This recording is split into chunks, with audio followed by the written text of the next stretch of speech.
la! Your train vacation to Europe starts from rupees 99,999 only with GT Holidays, South India's #1 travel brand.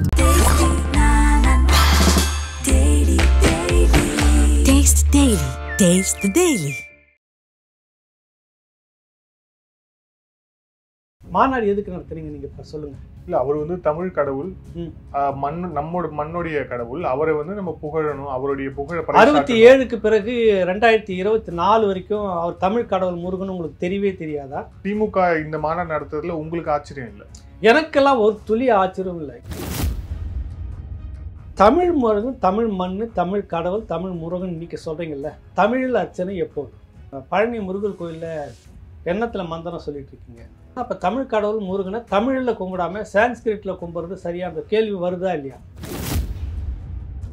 அப்புறம் மத்திய அரசுடைய இது வரைக்குமான திட்டங்களை ஏதாவது ஒன்றை நாங்கள் எதிர்க்கிறோம் இன்னைக்கு என்ன வரைக்கும் பேசியிருக்கீங்களா? ஏதாவது ஒன்று சொல்லுங்களேன் உங்களுக்கு ஞாபகம் இருக்கிறதுல. அப்போ பாரதிய ஜனதா கட்சியினுடைய, தேசிய கட்சியினுடைய ஒரு மாநில கிளை பிரான்ச் தான் இந்த திராவிட முன்னேற்ற கழகம். கருப்பு சட்டைக்குள்ள காவியாக நிறம் மாறி செயல்படுத்திக்கிட்டு இருக்காங்க. அதனுடைய ஒரு நீட்சி தான் இந்த தமிழ் கடவுள் முருகன். தமிழக முதலமைச்சர் ஸ்டாலின் அவர்களுடைய வெளிநாட்டு பயணம், அதாவது வெளிநாட்டினுடைய முதலீடுகளை ஈர்த்து வருவதற்காக அதற்கான ஒரு முனைப்பு தான் இந்த பயணம் அப்படின்னு தான் சொல்லியிருக்கிறாரு. ஒரு பயணம் வந்து அவர் சொல்றது போல தமிழ்நாடு சிறக்க அந்த பயணமா அல்லது வழக்கம் போல அந்த குடும்பம் சிறக்க பயணமா அப்படின்றது வருங்காலத்தில் வெளிச்சம் போட்டு காட்டும். ஆதன் நேயர்களுக்கு வணக்கம். இந்த சிறப்பு நேர்காணலில் நம்முடன் இணைந்திருக்கிறார் மூத்த பத்திரிகையாளர் பாயகிலிவன் அவர்கள். வணக்கம் சார். வணக்கம் வினோத். தமிழக முதலமைச்சர் ஸ்டாலின் அவர்களுடைய வெளிநாட்டு பயணம் முதலீடுகளை ஈர்ப்பதற்காக அப்படின்ட்டு வந்து சொல்லப்படுது. இது வந்து ஒரு 10 நாளுக்கு மேலே இந்த திட்டம் இருக்கு அப்படின்னு சொல்லப்படுது. உங்களுடைய பார்வை என்ன முதலமைச்சருடைய பயணம் பற்றி? இல்லை, அவருடைய இதை பார்த்தேன் நான். தமிழகம் சிறப்பதற்காக சிறகை விரிக்கிறேன் அப்படின்ற மாதிரி பேசி இருந்திருக்கிறாரு. தமிழ்நாட்டின் நலன் கருதி இன்னும் அடுத்தடுத்த ஆண்டுகளில் தமிழ்நாட்டினுடைய இளைஞர்களுக்கான ஒரு பெரிய பலமான ஒரு தமிழகமாக இது இருக்க வேண்டும்.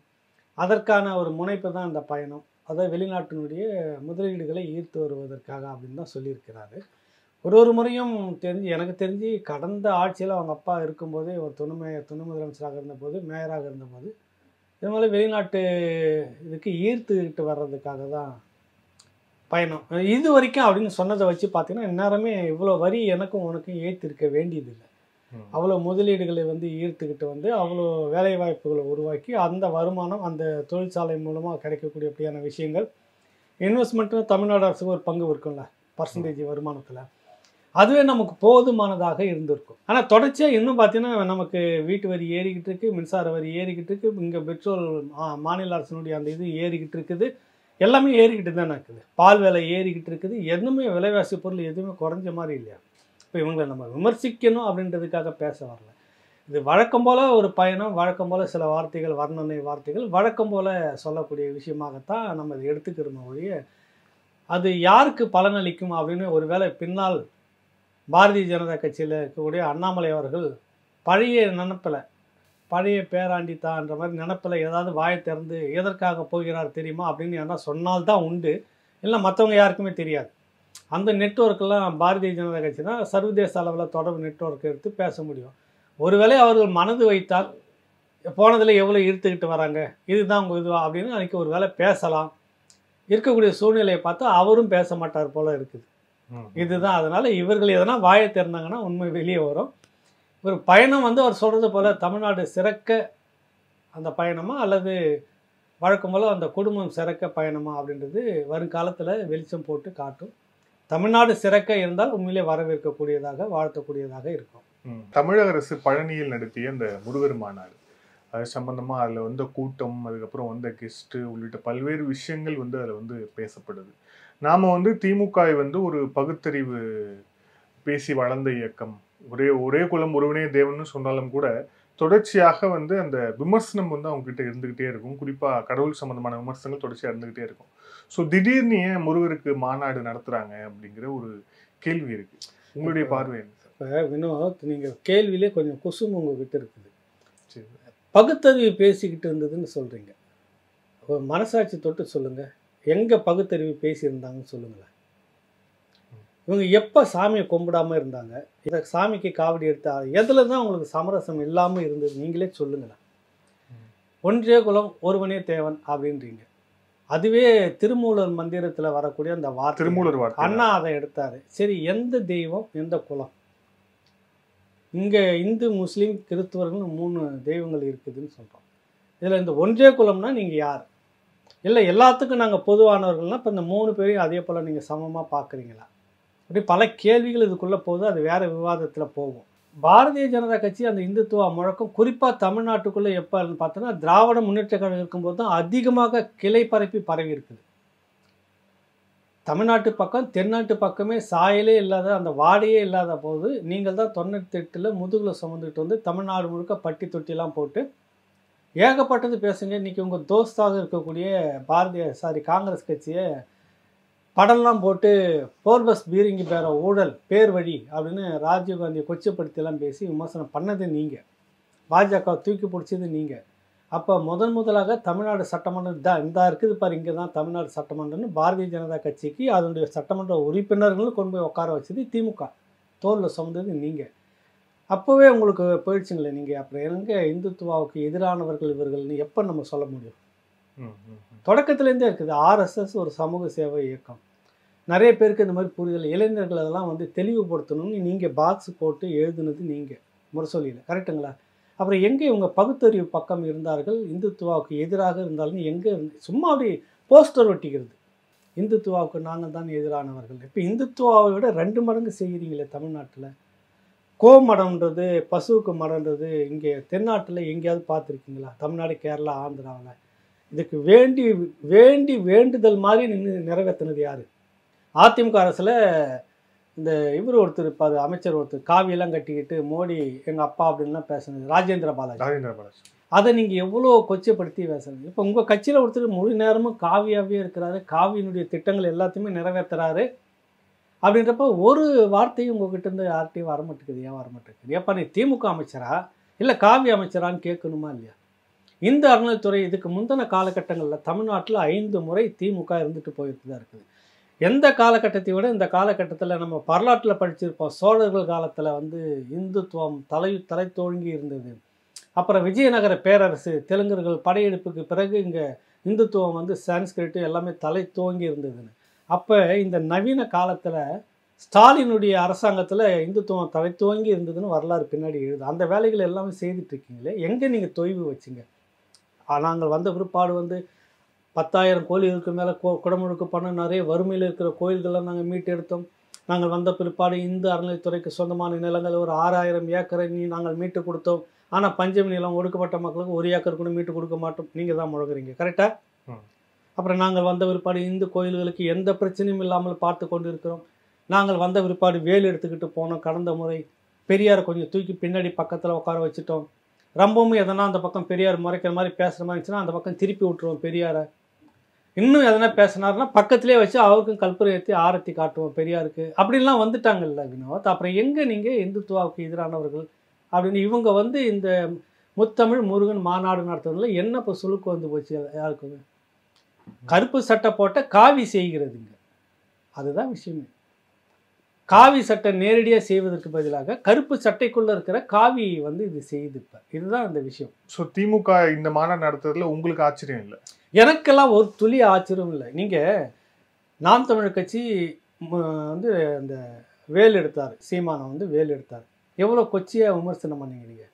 இந்துத்தினுடைய மறு உருவம், பாசிசம், அது இதுன்னு இதே இந்த வார்த்தையை திமுக ஐயா உதயநிதி ஸ்டாலின் வேல் கையில் எடுத்துகிட்டு வரப்போ ஏன் யாருமே பேசலை? உங்களை சுற்றி இருக்கக்கூடிய அந்த சகல பாடிகள் ஒருத்தருமே பேசலையே. சீமான் எடுத்தப்போ வந்து அதுவும் இந்துத்துவம் தான். அதை வளர்க்குறதுக்காக எப்படி இருந்தாலும் பாசிச இந்துத்துவாவை வளர்ப்பதற்கு பின்னிருந்து வேலை செய்கிறார் சீமான். பாசிச இந்துத்துவாவை பார்ப்பனியத்தை வளர்ப்பதற்காக பின்னிருந்து வேலை செய்கிறார் ஸ்டாலின். சொல்ல ஒரு முறை ஏன் அதை சொல்ல மாட்டிருக்கீங்க? ரெண்டும் ஒரே வேல் தானே, ரெண்டும் ஒன்று சொல்லி தானே எடுக்கிறீங்க. இங்கே இந்த பேரை சொன்ன நீங்கள் இதுக்கு அந்த பேரை வைக்கணுமா இல்லையா ஸ்டாலினுக்கு ஐயாவுக்கு? சரி, இப்போ இந்த முத்தமிழ் முருகன்றதுக்கு இது வரைக்கும் இந்த கான்செப்ட் எங்கேயாவது நடந்திருக்குதா? இப்போ ஏன் திடீர்னு அவருக்கு என்னன்னா, நாங்கள் இந்துத்துவாவுடைய ஓட்டை பாரதிய ஜனதா கட்சி பிரிச்சுக்கிட்டு போயிடும், அதனாலும் நாங்கள் அதெல்லாம் தக்க வச்சுக்கிறதுக்காக இந்த பக்கம் நாங்கள் எதையெல்லாம் செய்யணும் அப்படின்னு ஒரு காரணம் சொல்கிறீங்கன்னு வச்சுக்கோங்க, ஓட்டு அரசியல் காரணம். அது பொருத்தமானதாக இருக்குமா? இல்ல ஆனா அவங்க தரப்புலன்னு சொல்லும்போது முருகர் வந்து தமிழ் கடவுள், இந்த மண்ணுக்கான கடவுள். சரி, அவர் வந்து எங்களுடைய இதே தான் வந்து சீமான் சொன்னப்ப எக்கத்தாளம் பண்ணீங்க. இதே தானே சொன்னார் சீமான் வந்து உங்களுக்கு 10 வருஷத்துக்கு முன்னாடி 8 வருஷத்துக்கு முன்னாடி சொல்கிறப்ப கேவலமாக பேசுனீங்க, எக்கத்தாளம் பண்ணீங்க, நட்டம் சொல்லிக்கிட்டு இருந்தீங்க. நீங்கள் இந்துத்துவனுடைய பின்பக்க கதவை வச்சுட்டு உட்காந்துங்கிறார் சீமான் சொன்னீங்க. பின்வாசலில் உட்காந்துட்டு இருக்குது நாம் தமிழர் கட்சி இந்துத்துவனுடைய பின்வாசல் அப்படின்னு சொன்னீங்க. இதே வார்த்தையை தானே சொன்னார் தமிழ் கடவுள் முருகன். இப்போ நீங்கள் என்ன மட்டும் வந்து சான்ஸ்கிரிட் கடவுள் முருகன் சொல்கிறாரா? சரி, இவ்வளோ அக்கறைக்கு உங்களுக்கு இருக்குதுல்ல, உழுந்து புரள்றீங்கல்ல தமிழ்னு சொல்லிட்டு, முருகனுக்கு தமிழில் அர்ச்சனை நடத்துங்க பார்ப்போம். தீர்மானம் என்ன போட்டிருந்தீங்க? நீங்கள் என்ன போட்டிருக்கீங்க தீர்மானம்? இந்து அறநிலையத்துறை கட்டுப்பாட்டில் இருக்கிற கோயில்களுக்கு வந்து இந்து முறைப்படியான அந்த இதெல்லாம் வந்து நடத்தப்படும், நிகழ்ச்சிகள்லாம் நடத்தப்படும், பாடத்திட்டம் வைக்கப்படும்ன்றீங்க. சரி, ஓகே, அது ஒரு வாதத்துக்கு எடுத்துப்போம். கிறித்துவ பள்ளிகளில் எனக்கு தெரிஞ்சு நான் கிறித்துவ பள்ளியில் தான் படித்தேன். போய் காலையில் பிரேயர் நிற்கிறப்போ 10 கட்டளையை நான் பேசணும், சொல்லணும். பரலோகத்தில் இருக்கிற எங்கள் பிதாவே, உங்களுடைய நாமம் ரட்சிக்கப்படுவது போல உங்களுடைய நாமம் ரட்சிக்கப்படுவது, இது எல்லாத்தையும் சொல்லணும். அது இருக்குது, இஸ்லாம் மார்க்கத்தில் இருக்குது. நான் வந்து இந்து சமய அறநிலைத்துறை கட்டுப்பாட்டுக்குள்ளே இருக்குதுன்னு நீங்கள் சொல்கிறீங்க, ஏற்புடையதுன்னு ஒரு பேருக்கு வச்சுக்கிறேன். கரெக்டுங்களா? தமிழ் முருகன், தமிழ் மண், தமிழ் கடவுள், தமிழ் முருகன் இன்னைக்கு சொல்கிறீங்கல்ல, தமிழில் அர்ச்சனை எப்போது? அவ்வளோ மான ரோசத்தோடு நீ தமிழ்னு முழங்குற நீங்கள் வந்து ஏன் தமிழில் அர்ச்சனை வைக்க மாட்டேங்கிறீங்க?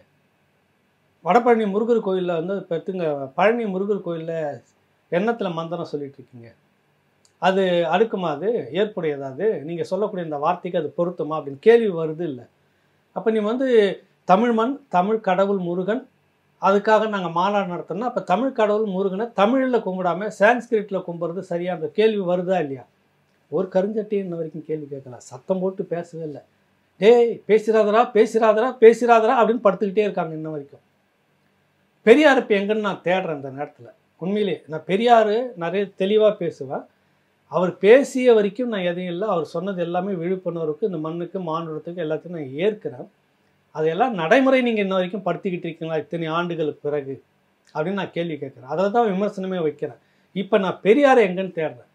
பெரியார் கொண்டு பதுக்கி வச்சுட்டாங்க அவங்க. வெளியில் இருந்தால் வம்பு, இந்த மனுஷன் வாயை திறந்து எதனா பேசிடுவாரோ அப்படின்னு சொல்லிட்டு வாயில் பெரிய துணியெல்லாம் போட்டு நல்லா துணி வச்சு அடித்து கட்டி போட்டு கையை கால உள்ள போட்டு அங்கே வச்சுருக்காங்க. இப்போ கோபாலபுரத்துக்குள்ளார குடோனில் போட்டு வச்சுக்கிறாங்க பெரியார். அப்போ பேசணுமா இல்லையா? தமிழை பற்றி பெரியார் தான் பேசியிருக்கிறார், தமிழ் இனத்தினுடைய தமிழ் குரலை பற்றி பெரியார் தான், எதுக்கு எடுத்தாலும் தமிழில் பெரியார் பேசியிருக்கிறார் தான். அதாவது தமிழை கொச்சப்படுத்திட்டு போனார், அது வேறு விஷயம்னு வச்சுக்கோங்க பெரியவர் அவர்.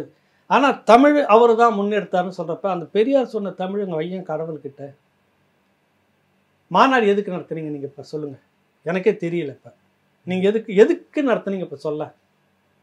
இல்ல அவர் வந்து தமிழ் கடவுள், நம்மோட மண்ணுடைய கடவுள், அவரை வந்து நம்ம புகழணும், அவருடைய புகழ 67க்கு பிறகு 2024 வரைக்கும் அவர் தமிழ் கடவுள் முருகன் உங்களுக்கு தெரியவே தெரியாதா?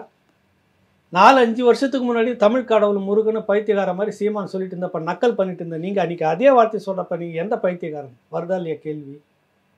நான் அந்த வார்த்தையெல்லாம் சொல்ல மாட்டேன். நீங்கள் அப்படி விமர்சனம் பண்ணீங்க அந்த பக்கம், கரெக்டாக? இன்றைக்கி அதே திருப்பி வருதில்ல. இத்தனை 67க்கு பிறகு 5 முறை முதலமைச்சராக இருந்த உங்களுக்கு முத்தமிழுக்கும் அறிஞராக ஒருத்தர் வச்சுட்டு இருந்த அந்த அறிஞர் மறைந்த பிறகும் கூட இப்போ தான் உங்களுக்கு அவர் தமிழ் கடவுள் அப்படின்னு தெரியுதுன்னா இது எங்கே போய் நீங்கள் சொல்லுங்கள். நோக்கம் என்ன? உங்கள் பின்னணியில் பாரதிய ஜனதா கட்சியுடைய அந்த இந்துத்துவம் என்னென்னலாம் சொல்கிறதோ எல்லாத்தையும் முன்னெடுத்து நீங்கள் செய்து நடைமுறைப்படுத்திக்கிட்டே இருக்கீங்க.